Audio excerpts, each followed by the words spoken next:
Jakarta laksana rasanya. Belum ada yang menandingi Soekarno sampai sekarang. Dialah yang mengerti nasion Indonesia itu. Immediately we had proclaimed our independence in August 45. We attached as preamble to our constitution the Pancasila. Saya memang tidak punya maksud untuk menumbangkan Bung Karno, walaupun teman-teman saya, kolega saya telah mengajak kekuasaan di tangan kita. Kenapa harus kita tunggu-tunggu? Gitu. Kesempatan terakhir bukan, tapi disitulah tokoh-tokoh kita yang memperjuangkan kita semua dibunuh.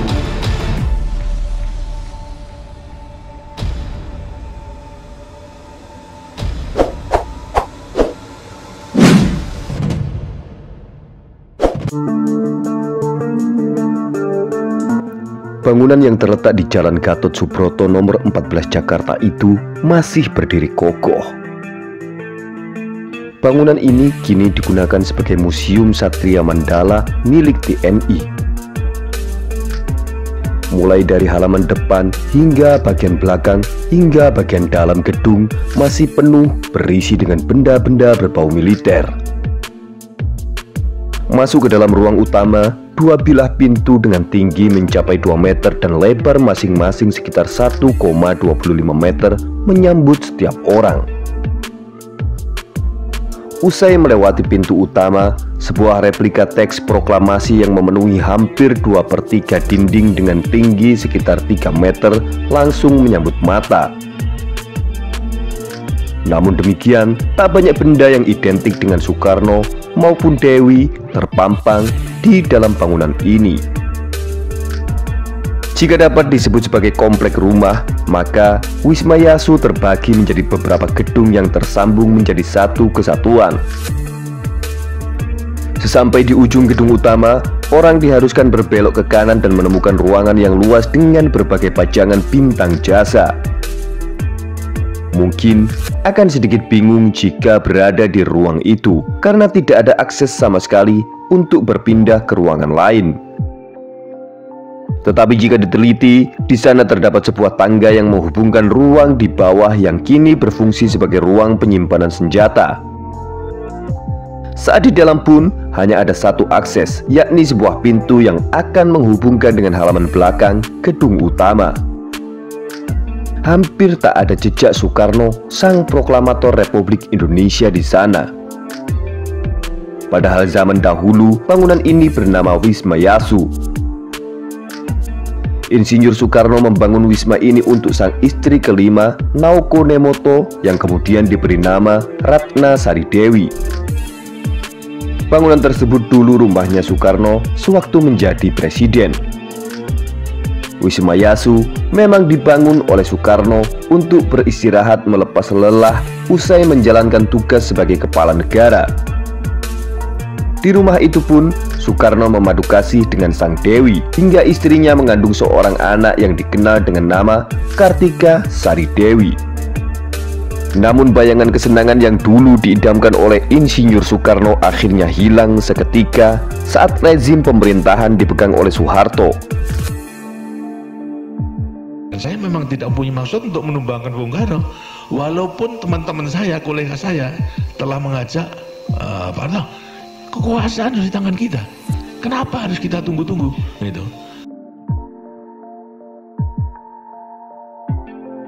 Situasi semakin buruk sehingga Soekarno akhirnya meminta Dewi melahirkan ke luar negeri. Dia takut terjadi apa-apa pada keluarganya. Wisma Yasu itu pun akhirnya kosong. Soeharto memanfaatkannya untuk menahan Soekarno di tempat itu, mengasingkannya dari dunia luar. Alat sadap dipasang hampir di setiap sudut wisma, penjaga menempel Soekarno dengan ketat.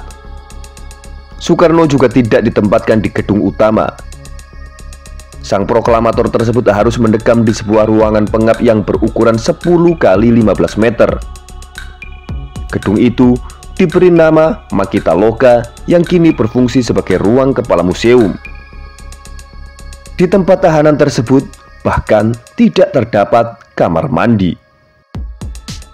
Ruang itu hanya bisa diakses melalui halaman belakang komplek rumah. Tidak ada jendela maupun saluran udara di ruangan itu. Hanya terdapat satu pintu sebagai jalur akses keluar masuk ruangan. Di ruangan inilah Soekarno menjalani hidup sebagai tahanan politik tanpa proses peradilan. Rezim Soeharto pun tidak memberikan celah bagi Soekarno untuk sekedar mendapatkan informasi perkembangan ibu kota, bahkan perkembangan Indonesia pada saat itu. Kondisi itu membuat Soekarno tertekan dan semakin melemahkan kesehatannya yang mengidap komplikasi penyakit, salah satunya ginjal. Penyakit itu kian parah sehingga harus dirawat di Rumah Sakit Pusat Angkatan Darat atau RSPAD Gatot Subroto. Tetapi langkah itu tidak memberikan hasil hingga akhirnya Soekarno menghembuskan nafas terakhir pada Minggu 21 Juni 1970. Jenazah Soekarno sempat disemayamkan di Wisma Yasu sebelum dimakamkan. Saat tiba di rumah itu, setelah jenazah di Mulyasara, banyak orang datang untuk melepas kepergian sang proklamator untuk yang terakhir kalinya. Hanya ada satu kata yang mampu mewakili kisah Insinyur Soekarno, sang proklamator: ironis. Soekarno membangun rumah itu untuk bersenang-senang, tetapi dia justru mendapatkan kisah yang tragis. Namun, Didi Mahardika, cucu sang Presiden Republik Indonesia pertama kali itu, menyebut sang proklamator dibunuh secara perlahan. Itu adalah tempat peristirahatan terakhir Bung Karno. Tapi disitulah bahwa proklamator kita yang memperjuangkan kita semua dibunuh di situ. Bagaimana perawatan kesehatan Bung Karno menjelang kematiannya? Cerita perawatan kesehatan Bung Karno di sisa hidupnya ini diungkap oleh sejarawan BRIN Asfi Warman Adam dalam tulisan yang berjudul Beda Perawatan Soeharto dengan Soekarno. Tulisan ini terhimpun dalam buku Menguak Misteri Kekuasaan Soeharto, suntingan FX Baskara Tulus Wardaya. Diceritakan dalam buku itu bahwa sejak awal 1968 Bung Karno berada dalam karantina politik dan tinggal di paviliun Istana Bogor. Bung Karno kemudian dipindahkan ke peristirahatan Hing Puri Bima Sakti di Batu Tulis Bogor. Melihat kondisi tersebut, putri Bung Karno Rahmawati menemui The Smiling Jenderal Soeharto di Cendana untuk meminta agar ayahnya dipindahkan ke Jakarta. Pada awal 1969, Insinyur Soekarno pindah ke Wisma Yasu di Jalan Subroto, yang sekarang menjadi Museum Satria Mandala. Sang proklamator kemudian mendapatkan perawatan seperti pasien di rumah sakit, dalam artian diukur suhu badannya, tekanan darahnya, dan beberapa kali dalam sehari, serta diukur jumlah air kencing selama 24 jam. Asfi juga menulis, Presiden pertama Republik Indonesia juga memiliki pemeriksaan ronsen, tidak diberikan diet khusus seperti yang dilakukan terhadap pasien gangguan ginjal. Selain itu, Bung Karno hanya dilayani oleh seorang dokter umum atau Dr. Sularjo.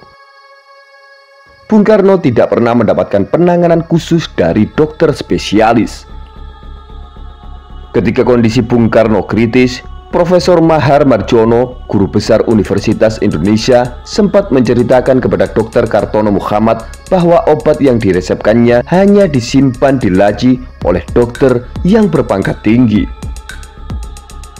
Sementara itu, menurut catatan perawat, obat yang diberikan kepada Soekarno adalah vitamin B12, vitamin B kompleks, Dufadilan, dan Royal Jelly yang sebenarnya hanyalah madu. Dalam buku tersebut juga diceritakan apabila sang proklamator menderita sakit kepala hanya diberi Novalgin. Sesekali apabila sang proklamator mengalami sulit tidur, Soekarno hanya diberikan tablet Valium. Selain itu, Asfi menjelaskan tekanan darah Bung Karno saat itu relatif tinggi, yakni 170/100. Tetapi ia tidak pernah diberi obat untuk menurunkan tekanan darahnya itu. Soekarno juga tidak tercatat mendapatkan obat untuk melancarkan kencing ketika Bung Karno mengalami pembengkakan. Ketika kesehatan sang proklamator semakin kritis, pipinya kelihatan bengkak, gejala pasien gagal ginjal. Guruh dan Rahmawati sempat memotret ayahnya. Foto itu sempat beredar kepada pers asing. Guruh dan Rahmawati kontan diinterogasi di markas JPM Guntur, Jakarta. Bung Karno harus menanggung beban sakitnya sampai ia menghembuskan nafas terakhirnya pada tanggal 21 Juni 1970.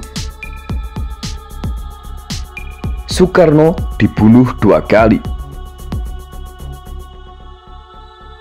Sejarawan BRIN Asfi Warman Adam merespon pernyataan ini. Mengutip sejarawan Prancis, Asfi menguatkan pernyataan cucu Soekarno yang menyatakan bahwa Soekarno dibunuh 2 kali. Tahun 1970 Bung Karno meninggal. Jacques Leclerc, sejarawan Prancis, menyatakan bahwa Bung Karno dibunuh 2 kali. Pertama, Bung Karno meninggal tahun 1970. Kemudian, tahun 1970, peringatan Hari Lahir Pancasila dilarang oleh Komkapdip. Asfi juga pernah bertanya kepada Dr. Kartono Muhammad apakah Soekarno dibunuh secara perlahan. Untuk diketahui, Kartono merupakan dokter yang pernah bertemu dengan Dr. Wu Jingping yang pernah merawat Soekarno pada 1965. Kartono menjelaskan bahwa Bung Karno tidak pernah dirawat sebagaimana mestinya saat berada di Wisma Yaso atau yang saat ini menjadi Museum Satria Mandala. Asfi pernah mempertanyakan kepada Dr. Kartono Muhammad almarhum apakah betul Bung Karno dibunuh secara perlahan di Wisma Yasu. Kartono menjawab, Bung Karno tidak dirawat sebagaimana mestinya. Asfi juga berbicara soal Wisma Yasu. Dia mengatakan tempat yang dulunya menjadi Wisma Yasu berubah menjadi Museum Satria Mandala di era Orde Baru. Yasu merupakan nama adik dari Ratnasari Dewi Soekarno yang sudah meninggal. Tempat tinggal istri Bung Karno, Dewi Soekarno, kemudian diambil alih oleh Orde Baru di bawah kepemimpinan Soeharto dan dijadikan Museum Satria Mandala sekaligus pusat sejarah ABRI.